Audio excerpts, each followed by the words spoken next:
প্রিয় দর্শক, সাজ্জাদ কাদিরের প্রীতি এবং শুভেচ্ছা নিন। এই মুহূর্তে আপনাদের সামনে কথা বলতে এসেছি। সেনাপ্রধানের চীন সফর বাতিল, যাচ্ছেন খলিলুর রহমান। কেন যাচ্ছেন এই প্রসঙ্গটি নিয়ে আপনাদের সামনে কথা বলতে এসেছি। আপনারা হয়তো অনেকেই এরই মধ্যে বিভিন্ন সূত্রের বরাত দিয়ে জেনেছিলেন যে চাইনিজ পিপলস লিবারেশন আর্মির আমন্ত্রণে বাংলাদেশের সেনাপ্রধান জেনারেল ওয়াকারুজ্জামানের জুন মাসের শেষ সপ্তাহে চীন সফর করবার কথা ছিল, কিন্তু সেটি এই মুহূর্তে বাতিল করা হয়েছে। খুব সঙ্গত কারণেই সেনাপ্রধান জেনারেল ওয়াকারুজ্জামানের চীন সফর একটি সৌজন্য সফর ছিল। চীনের সাথে বিশেষ করে বাংলাদেশ আর্মি বা বাংলাদেশ সশস্ত্র বাহিনীর স্বার্থ সংশ্লিষ্ট বিষয় আছে। আমি যদি খোলাসা করেই বলি যে বাংলাদেশ সশস্ত্র বাহিনীতে এই মুহূর্তে ক্ষুদ্রাস্ত্র যা ব্যবহার হয় তার সিংহভাগই চীন থেকে আমদানি করা হয়। সেই জায়গায় চাইনিজ পিপলস লিবারেশন আর্মির সাথে আর্মির আমন্ত্রণে সেনাপ্রধান জেনারেল ওয়াকারুজ্জামানের চীন সফরটি ছিল যৌক্তিক। আপনারা খেয়াল করে দেখেছেন সাম্প্রতিক সময়ে সেনাপ্রধান জেনারেল ওয়াকারুজ্জামানের এক বা একাধিক বিদেশ সফর বাতিল হয়ে গেল। অন্যদিকে দাপিয়ে বেড়াচ্ছেন জাতীয় নিরাপত্তা উপদেষ্টা বা এনএসএ খলিলুর রহমান। তিনি আজ যুক্তরাজ্য, তো কাল যুক্তরাষ্ট্রে, পরশু চীনে। আপনারা খেয়াল করে দেখেছেন যে এই জুন মাসে প্রধান উপদেষ্টা ডক্টর মোহাম্মদ ইউনূসের সাথে ডক্টর মোহাম্মদ খলিলুর রহমান যুক্তরাজ্য সফর করেছেন গত 13 জুন পর্যন্ত।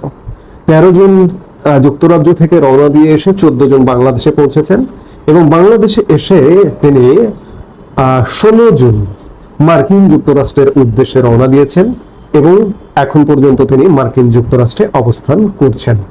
বাংলাদেশে যদি এই মুহূর্তে সবচেয়ে ব্যস্ততম মানুষ কাউকে বলেন, তিনি হচ্ছেন ডক্টর খলিলুর রহমান। বাংলাদেশের স্বার্থে বা বাংলাদেশের জন্য কি এমন কাজ করছেন যার কারণে তার অত্যন্ত ব্যস্ত সময় কাটছে। তিনি মার্কিন যুক্তরাষ্ট্র থেকে ফিরে আসবেন। ফিরে এসে তিনি আগামী 27 থেকে 29 জুন চীন সফর করবেন। এই একই সময়ে চীন সফর করবেন ভারতের প্রতিরক্ষা মন্ত্রী রাজনাথ সিং কাছাকাছি সময় এবং জাতীয় নিরাপত্তা উপদেষ্টা অজিত দোভাল। বাংলাদেশের জাতীয় নিরাপত্তা উপদেষ্টার সাথে তাদের কোনো বৈঠক হবে কিনা, সাক্ষাৎ হবে কিনা সেটি জানা যায়নি। তবে খলিলুর রহমান কেন যুক্তরাষ্ট্র থেকে এসে আবার চীন সফর করতে যাচ্ছেন?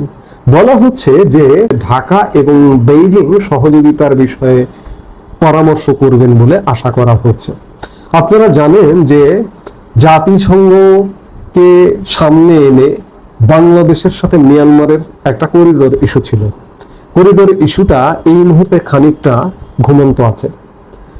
বাংলাদেশের পররাষ্ট্র উপদেষ্টা তৌহিদ হোসেন প্রথম এটি জনসম্মুখে এনেছিলেন, সংবাদ মাধ্যমকে বলেছিলেন। বলবার পর এটি নিয়ে বাংলাদেশে ব্যাপক আলোচনা হয়েছিল, এমনকি বাংলাদেশের সেনাবাহিনীতেও বিষয়টি আলোচনা হয়েছিল এবং সেনাবাহিনী, সেনাপ্রধান এই করিডোর ইস্যুতে বিপক্ষে অবস্থান, করিডোর না দেওয়ার পক্ষে অবস্থান, যার দরুন এটি খানিকটা ঘুমিয়ে আছে। কিন্তু আপনি আমি যদি মনে করি যে করিডোর ইস্যুটা ধামাচাপা পড়ে গেছে বা এখন ঘুমিয়ে পড়েছে, সেটি মনে হয় খুব একটা বুদ্ধিমানের কাজ হবে না।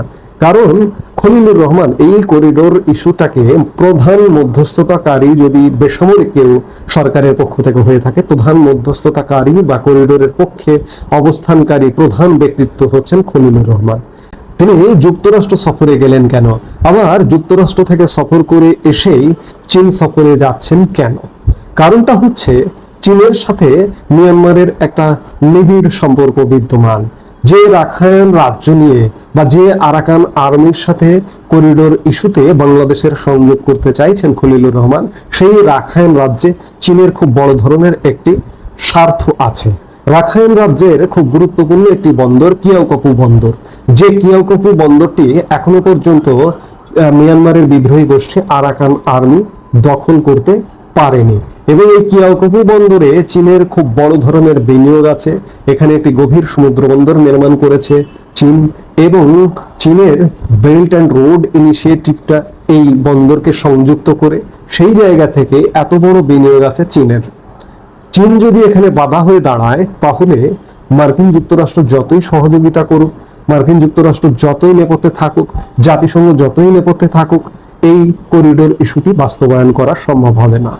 ধারণা করা যাচ্ছে যে খলিলুর রহমান চীনের মনোভাবটি বুঝবার জন্য চীন সফর করতে যাচ্ছেন এবং হয়তো চীনকে কনভিন্স করবার জন্য চীন সফর করতে যাচ্ছেন। এটি ভাববার কোনো কারণ নেই যে খলিলুর রহমান এই রাখাইন রাজ্যে আরাকান আর্মিকে কেন্দ্র করে যে মানবিক করিডোর ইস্যুটা আছে সেই ইস্যুটা থেকে পিছিয়েছে। খলিলুর রহমান পেছাননি মানে সরকার পেছায়নি।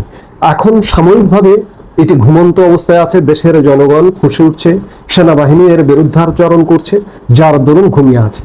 কিন্তু এটি যদি সিচুয়েশনটা চারপাশ থেকে রেডি করা যায়, মার্কিন যুক্তরাষ্ট্র রেডি আছে, জাতিসংঘ রেডি আছে, চীনকে যদি কনভিন্স করা যায়, তাহলে সরকারের তরফ থেকে ধরে নেওয়া হচ্ছে যে সেনাবাহিনীকেও কনভিন্স করে ফেলানো যাবে।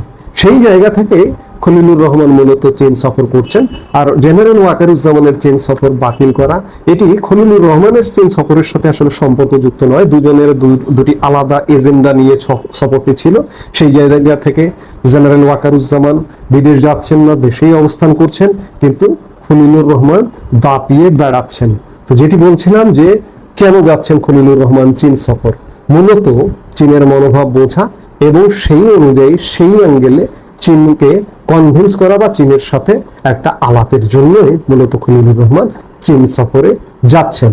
এখন এই খলিলুর রহমান সাহেব বা সরকারের এই দৌড়ঝাঁপের মধ্য দিয়ে শেষ পর্যন্ত করিডোর ইস্যুটি বাস্তবায়ন করতে পারে কিনা, এই করিডোর ইস্যু বাস্তবায়ন করবার উপরে অনেক কিছু নির্ভর করছে। সেগুলো আসলে বাস্তবায়ন করে কিনা বা করতে পারে কিনা সেটি দেখবার জন্য আমাদের বেশ খানিকটা সময় আরো অপেক্ষা করতে হবে।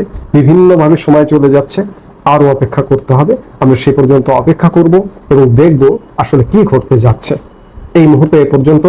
সবাই ভালো থাকুন, সুস্থ থাকুন। আমাদের ভিডিওগুলো নিয়মিত পেতে সাবস্ক্রাইব করুন Sajjad Kadir and the legends YouTube channel এবং লাইক, কমেন্ট, শেয়ার করে সাথে থাকুন।